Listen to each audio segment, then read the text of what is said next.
Bien, muchachos, gracias por la espera. Vamos a continuar. Vamos a empezar más bien el día de hoy con nuestra sesión. Creo que ya repasamos, ya vimos todos los temas que van a estar incluidos en el examen del próximo viernes.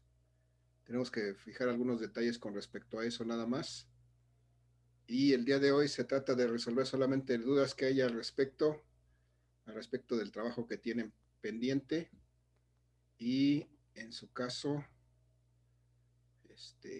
pues no, básicamente vamos a hacer un resumen. Vamos a aprovechar que tenemos tiempo en esta sesión que deberíamos estar presentando el examen, pero que dimos oportunidad de que se presentara el viernes para que se pudieran acabar de preparar. Y vamos a aprovechar esta sesión entonces para hacer un resumen de lo que puede estar incluido en ese examen. Muchachos, antes de empezar con eso, ¿alguna duda, pregunta, comentario que quieran externar? Por favor, los escuchamos.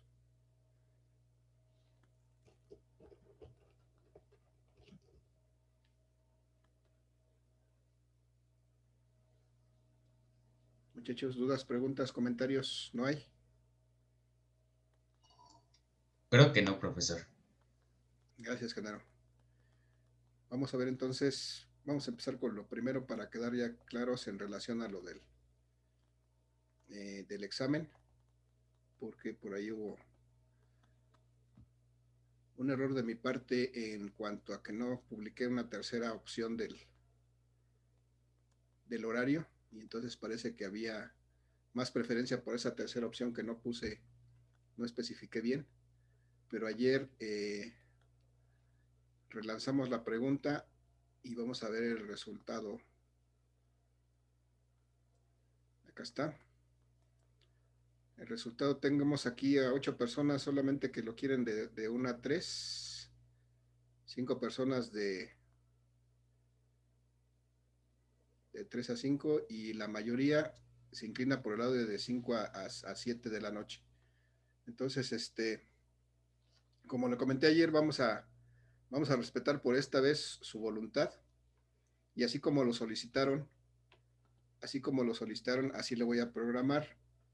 Es decir, las personas que solicitaron de 13 a 15 en tiempo y forma, o sea, ya no se vale que lo soliciten ahora, porque además no lo podemos hacer una vez. Se los voy a programar de 1 a 3. Los 5 que solicitaron de 3 a 5 se los voy a programar de 3 a 5. El resto lo va a presentar de 5 de la tarde a 7 de la noche, junto con los que no externaron su opinión. Entonces, todos los demás, los 30 que pidieron a las de 5 a 7 de la noche, junto con los que no externaron su opinión, van a presentar de 5 a 7 y los demás en el horario que solicitaron. ¿Alguna duda con eso, muchachos? No, profe. No, profe. ¿Sí? ¿Está bien? ¿Alguna objeción? ¿No? Por esta vez les vamos a dar gusto, pero para la próxima nos sujetamos todos a un mismo horario. Aprovechando Entonces, estamos claros, ¿no? Los de 17 a 19, la gran mayoría va a hacer su examen. Aquí ya alguien expresó su voto tardío, porque teníamos 30 hace unos segundos. Y esto se cerró ayer por la noche. De todas maneras, ya le iba a tocar en ese horario, así que, bueno, si me hubiera votado en otro horario, entonces lo tendría que, con la pena lo tendría que mover a esta hora. Muchachos, entonces, de 5 a 7 de la noche, la gran mayoría, los que hayan escogido de 3 a 5 a esa hora y los que hayan escogido de 1 a 3 a esa hora. Así va a quedar. Y entonces les recuerdo que van a estar publicados en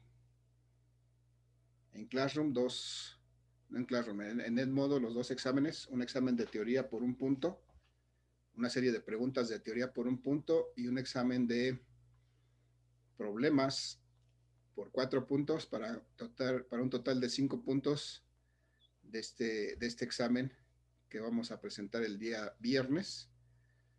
Y entonces, para el caso de las preguntas, para el caso de los problemas, pues hay que escribir su respuesta en Edmodo, pero además hay que validar las respuestas que pongan en el modo con sus evidencias, con su procedimiento de resolución de cada problema, lo van a anexar en una tarea que van a tener ahí disponible en Classroom, las evidencias de ese examen. Si hay respuestas en Edmodo, pero no hay evidencias en Classroom, entonces no podemos validar esas respuestas que hayan puesto en Edmodo. Entonces, para quedar claros en ese sentido, muchachos. ¿Alguna duda con eso? ¿Alguna pregunta?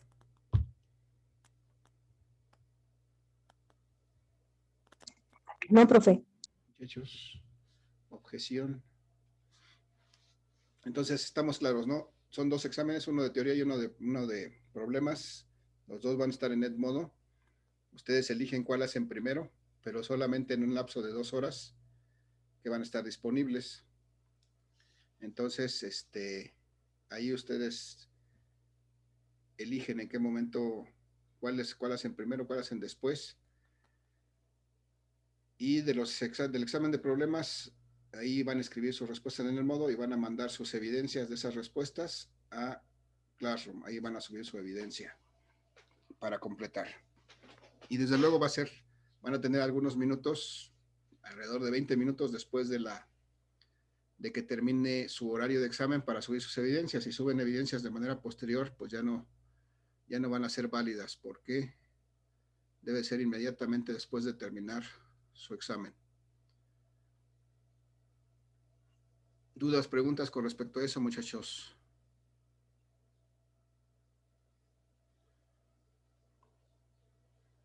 No, creo que no. ¿No? ¿Con respecto a algo más, muchachos? No, profe.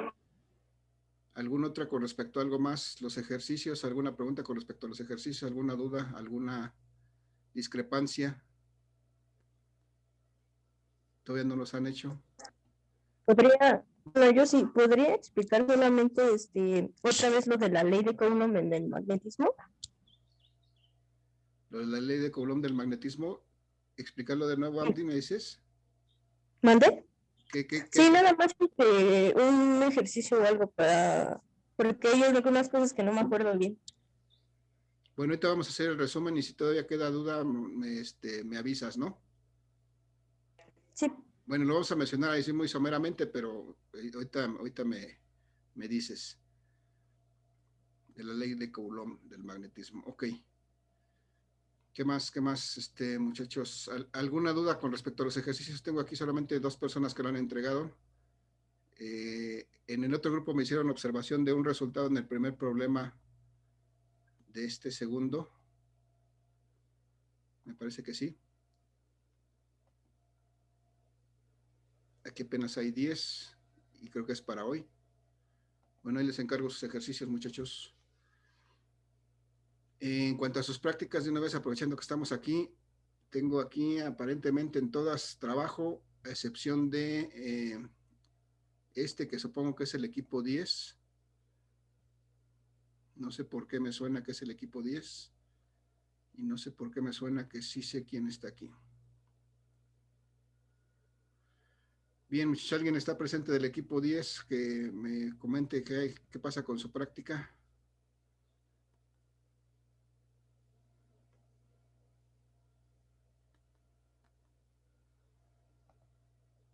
Creo que no hay nadie presente. Por eso no hay nada en este trabajo. De acuerdo, entonces, con respecto a esto de la práctica, muchachos, ¿alguna duda, algún comentario, algo que tengamos que ver aprovechando la sesión?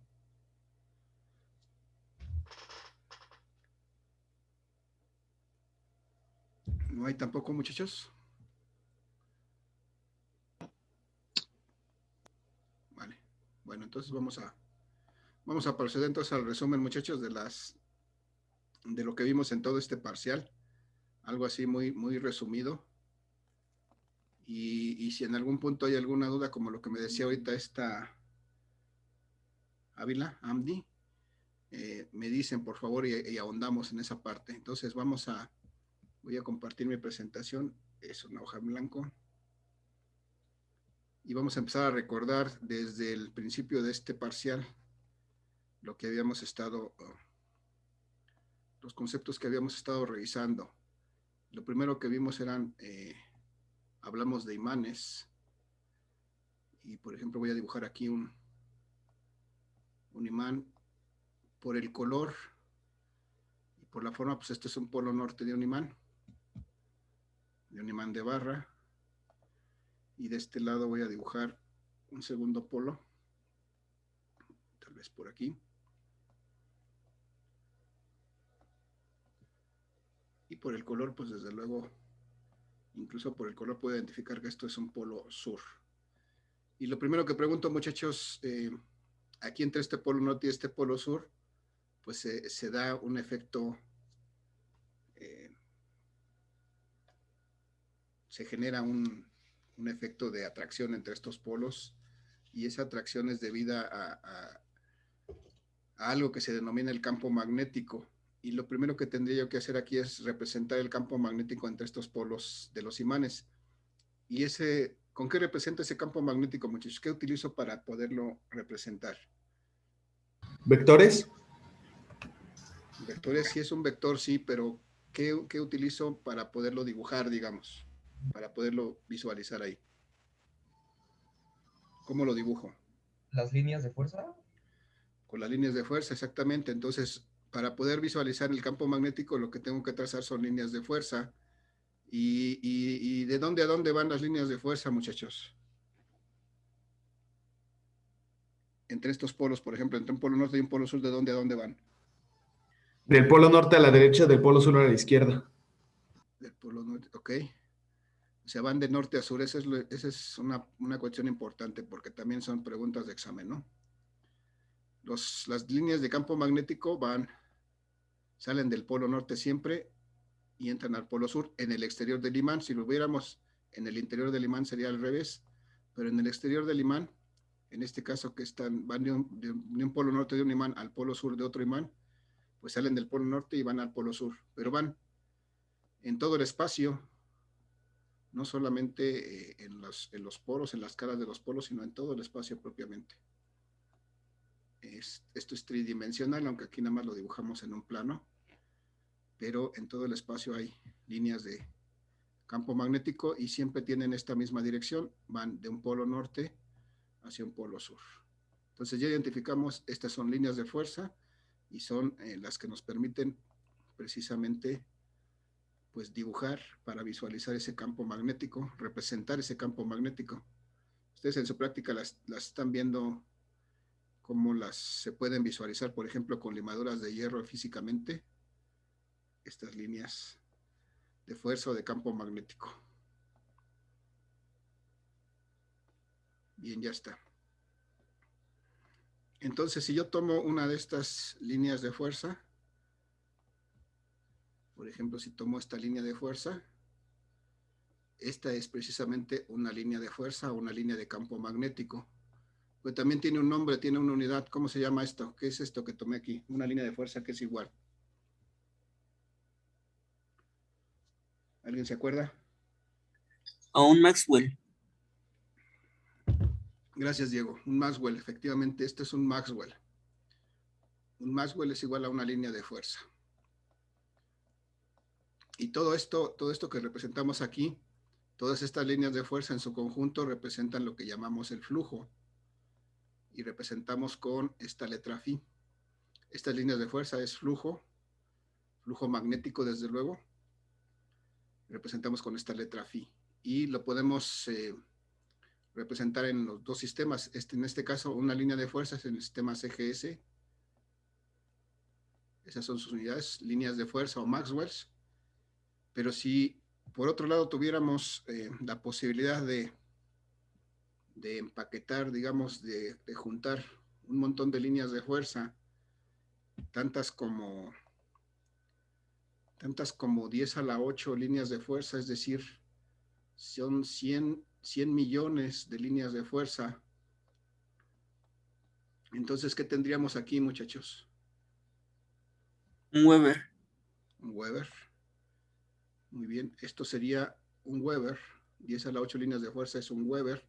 Y esa es la unidad del sistema, perdón, del flujo magnético. Esto también es flujo en el sistema internacional. Un Weber. Muy bien.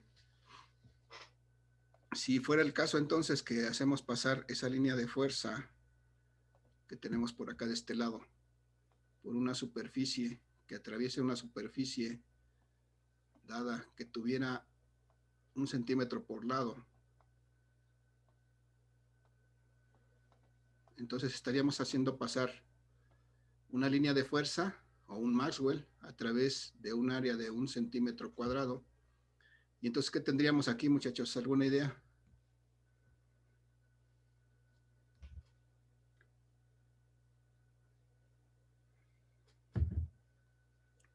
Cuando una línea de fuerza atraviesa un área de 1 centímetro cuadrado, ¿alguien se acuerda qué es lo que tenemos ahí?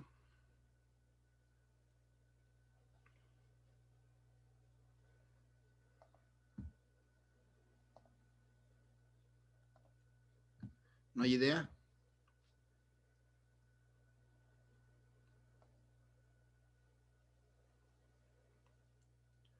Bien, muchachos, entonces si no hay idea, digo, esto que tengo aquí es una densidad de flujo magnético, que es decir, es dividir el flujo magnético que atraviesa un área normal, un área perpendicular. Entonces, si lo que tengo aquí es un Maxwell o una línea de fuerza que atraviesa un área de 1 centímetro cuadrado, voy a mover esto de aquí porque me estorba,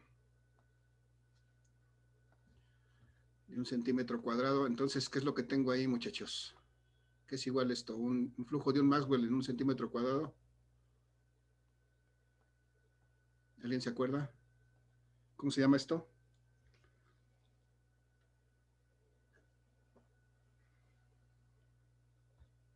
¿Nadie? Un Gauss. Ese es un Gauss, muy bien, gracias, eso es un Gauss. Cuando una línea de fuerza o un Maxwell atraviesa una superficie, un área de 1 centímetro cuadrado, lo que tenemos es un Gauss. Muy bien, gracias. Y entonces lo que sigue es que si no tengo un área así tan pequeñita, sino tengo un área más grande, algo así como esto que tengo aquí, que es un área de 1 centímetro, perdón, 1 metro por lado, y hago pasar estas 10 a la 8 líneas de fuerza en esta área de 1 metro cuadrado, ¿qué es lo que tengo, muchachos? Un Tesla. Un Tesla. Lo que tengo aquí es una densidad de flujo magnético igual a un Weber, que pasa en 1 metro cuadrado de área, y entonces eso es igual a un Tesla.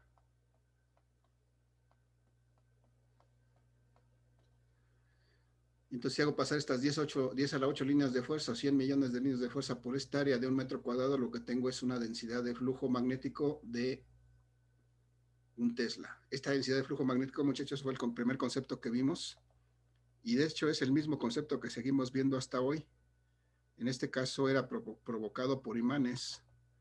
Ahorita lo estamos viendo generado a partir de electricidad por conductores eléctricos, pero es la misma, es campo magnético o densidad de campo magnético o inducción magnética. Se representamos con líneas de fuerza y tiene las mismas unidades. Gauss para el sistema CGS, que es un Maxwell por centímetro cuadrado, o Tesla para el sistema internacional, que es un Weber por metro cuadrado. Hasta ahí, muchachos. ¿Preguntas, dudas, comentarios? ¿No? No, profe. No, profe. Bien, gracias.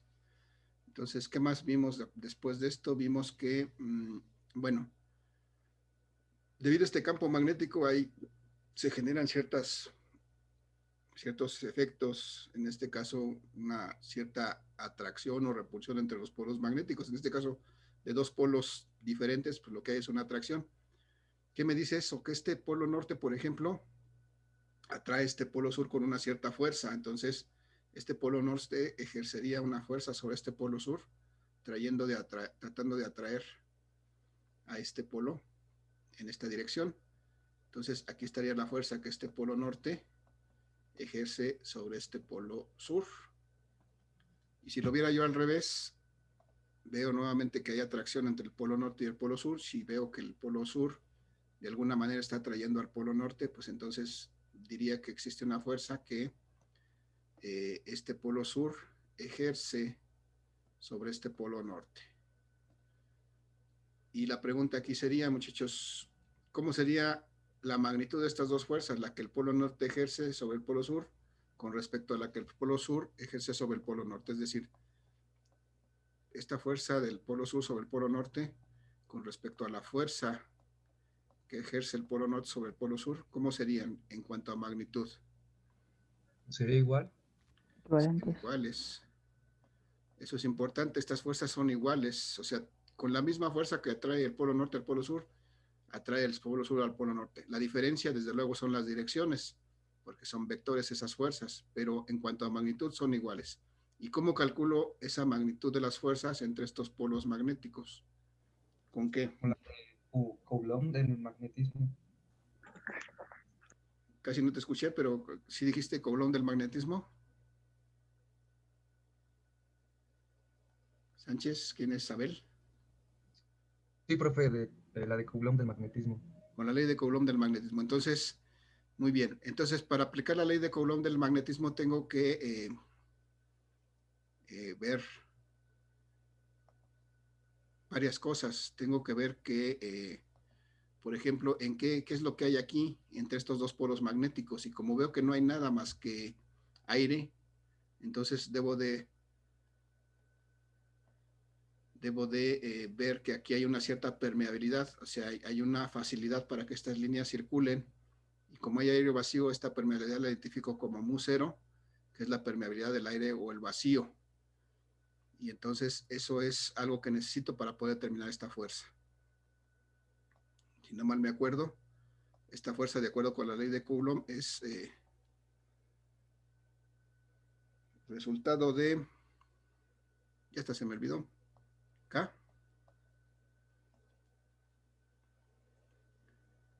por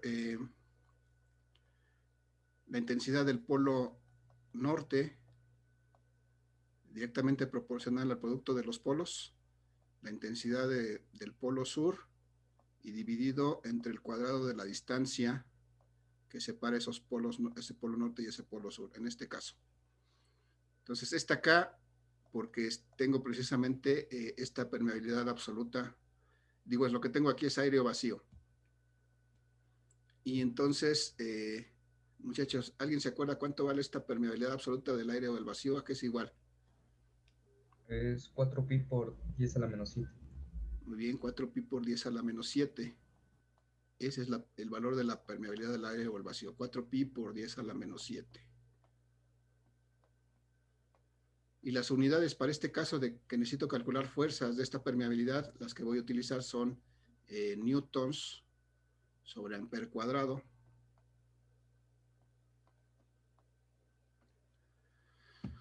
Y entonces esta acá precisamente es la relación de esta mu0 entre 4pi, y por eso esta acá solita, ¿cuánto vale, muchachos?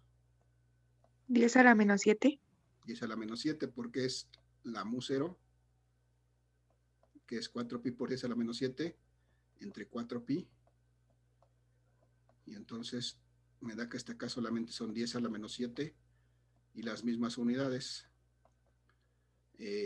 newtons sobre amper cuadrado.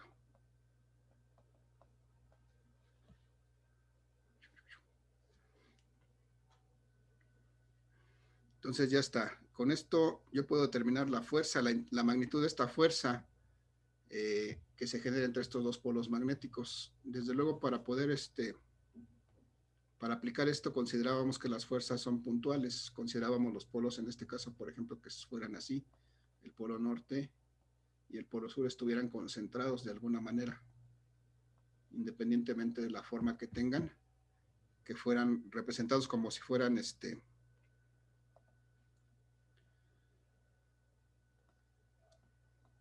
como en su momento representábamos las cargas eléctricas en el curso anterior, y entonces así podíamos representarlas las fuerzas entre ellos. Esta sería la fuerza que el sur ejerce sobre el norte. Y esta sería la fuerza que el norte ejerce sobre el sur. Podríamos calcular su magnitud con esta ley de Coulomb, así como está aquí escrita. Y podríamos definir su dirección, pues simplemente viendo haciendo este análisis que hicimos desde el principio, hacia dónde apunta cada una de estas fuerzas. Cuando hay dos fuerzas alineadas en esta forma, pues no hay ningún problema. El problema a lo mejor surge un poquito cuando existe un tercer polo magnético y entonces necesitamos calcular una fuerza resultante. Por ejemplo, si tuviéramos aquí un polo norte adicional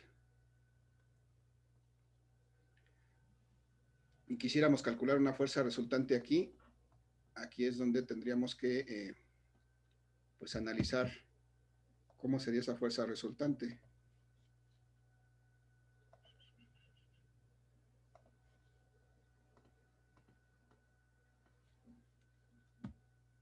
¿Alguien se acuerda cómo hago para poder visualizar esas fuerzas sobre este polo norte, muchachos? ¿Qué tendría que hacer para encontrar aquí la fuerza resultante sobre este polo norte? ¿Alguna idea, muchachos? Con vectores. Trazando el diagrama.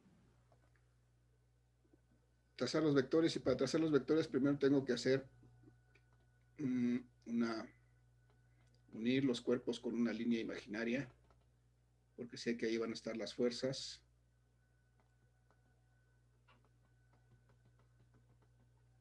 Y entonces si quiero la fuerza, por ejemplo, de este polo norte con este polo norte, veo que hay repulsión. Y entonces lo que va a hacer el polo norte de abajo con el polo norte de arriba es tratar de separarlo. Y entonces la fuerza que ejerce este polo norte sobre este polo norte sería en esta dirección. Aquí tendríamos la fuerza de este polo norte sobre este otro polo norte. Y si vemos aquí, por ejemplo, este polo sur con este polo norte, habría atracción, trataría de jalar este polo sur a este polo norte, y entonces aquí tendríamos en esta dirección la fuerza que este polo sur ejerce sobre ese polo norte de arriba. Y finalmente podríamos visualizar la fuerza resultante de estas dos si trazamos las paralelas a cada una. Y aquí podríamos dibujar, por ejemplo, esta fuerza resultante. Esta sería, más o menos en esta dirección sería mi fuerza resultante. Y para hacer eso, pues tengo que calcular, bueno, todos estos son vectores. Tengo que calcular la magnitud y la dirección de este vector de la fuerza del norte al norte, la magnitud y la dirección de esta fuerza del sur al norte, sumarlas vectorialmente para obtener esta fuerza resultante, que también es un vector. Ese es un procedimiento un poco más elaborado, pero aquí están solamente las bases, muchachos. Ustedes pueden revisar ahí y recordar cómo hacíamos esta determinación. Usamos la ley de Coulomb para determinar las magnitudes de estas fuerzas y hacemos el análisis de las direcciones para poder determinar el ángulo. Una vez que lo tenemos determinado en forma polar, lo pasamos a forma unitaria, lo sumamos y se acabó. Bueno, también después a lo mejor regresamos a forma polar y con eso terminamos de resolver este tipo de problemas. Muchachos, hasta ahí, dudas, preguntas, comentarios. No, profe. ¿No? Bien, gracias. ¿Qué más vimos con respecto a esto? Vimos, por ejemplo, bueno, aquí voy a poner de una vez, si tuviéramos una superficie que está siendo atravesada por este flujo, y es una superficie perpendicular, no tan chueca.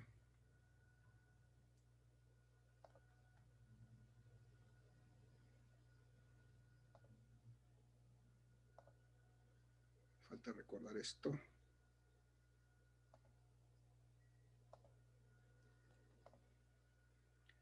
Si aquí tuviéramos, aquí lo voy a dibujar como si lo estuviera dibujando de costado, un área, una superficie que está siendo atravesada por bueno, lo voy a dibujar, voy a dar un poco de volumen. Un área que está siendo atravesada perpendicularmente por estas líneas de fuerza, podemos determinar el flujo que atraviesa esta área. No el flujo, sino la densidad de flujo, la densidad de flujo magnético, ya lo puse arriba, dividiendo el flujo, es decir, las líneas de fuerza que atraviesan esta área, entre el área normal, esa área perpendicular que atraviesa. Y si el área no fuera perpendicular, si estuviera de alguna manera inclinada, formando un cierto ángulo con respecto a las líneas de fuerza magnética, la forma de determinar esta densidad de flujo magnético es dividir el flujo entre el área de esa superficie multiplicada por el seno del ángulo que forma esa superficie con el flujo magnético, este ángulo teta. ¿Qué más me falta, muchachos? Bueno, me falta que si por alguna situación coloco un material dentro que esté separando estos, que se interponga pues entre estos dos polos magnéticos, voy a cambiar. Puedo afectar la intensidad de campo magnético que hay en esta área. Esto es, este material puede tener una cierta permeabilidad absoluta o una permeabilidad relativa, dependiendo si es que la comparo con la permeabilidad del aire o del vacío. Y entonces, si yo pongo aquí un material con una permeabilidad relativa diferente, o sea, pongo un material diferente al aire aquí, voy a tener varios casos. Si esta permeabilidad relativa, por ejemplo, es mucho mayor que 1, tengo aquí un material que se llama ferromagnético. Y ese material ferromagnético lo que hace es intensificar el campo magnético ahí. Lo que hace propiamente es canalizar o darle un camino a las líneas de fuerza magnética para que pasen a través de él. De todas estas que se iban por el aire, ahora pasan a través de él para llegar al polo sur. Y entonces lo que hace es aparentemente aumentar ese campo magnético. Realmente lo que hace es darle un nuevo camino para llegar al otro. Pero si tuviera una permeabilidad muy similar a la que tiene el aire o el vacío, una permeabilidad relativa aproximadamente igual a 1, lo que tendríamos es un material diamagnético. No es cierto, pero no es paramagnético. Y estos materiales son los que experimentan una pequeña atracción por estos polos magnéticos, pero no como los ferromagnéticos, sino solamente muy ligera atracción. Y se comportan prácticamente como si fueran aire o vacío, o sea, las líneas pasan con la misma facilidad a través de ellos que como pasan por el aire. Y finalmente, si este material tuviera una permeabilidad relativa menor que la unidad, tendríamos un material diamagnético que se caracteriza porque es ligeramente repelido por estos polos del imán. Y entonces las líneas de fuerza no pasan a través de este material, sino que buscan un camino alterno, buscan irse por el aire, y entonces de alguna manera ofrece cierta resistencia, cierta oposición mayor que el aire para que las líneas pasen a través de él. Entonces estos no son de mucha utilidad para el efecto magnético, pero existen y bueno, hay que tomarlos en cuenta. Muchachos, creo que es todo lo que tiene que ver con la primera parte de magnetismo. Salvo su mejor opinión, díganme si algo me faltó. Lo que restaría es ver a partir de la segunda parte, que es electromagnetismo. Vamos a hacer un resumen de los diferentes elementos y la forma en cómo podemos calcular sus inducciones magnéticas o sus campos magnéticos para cada caso. Hasta aquí, muchachos, nos queda un minuto de esta sesión. ¿Alguna pregunta, alguna duda, algún comentario?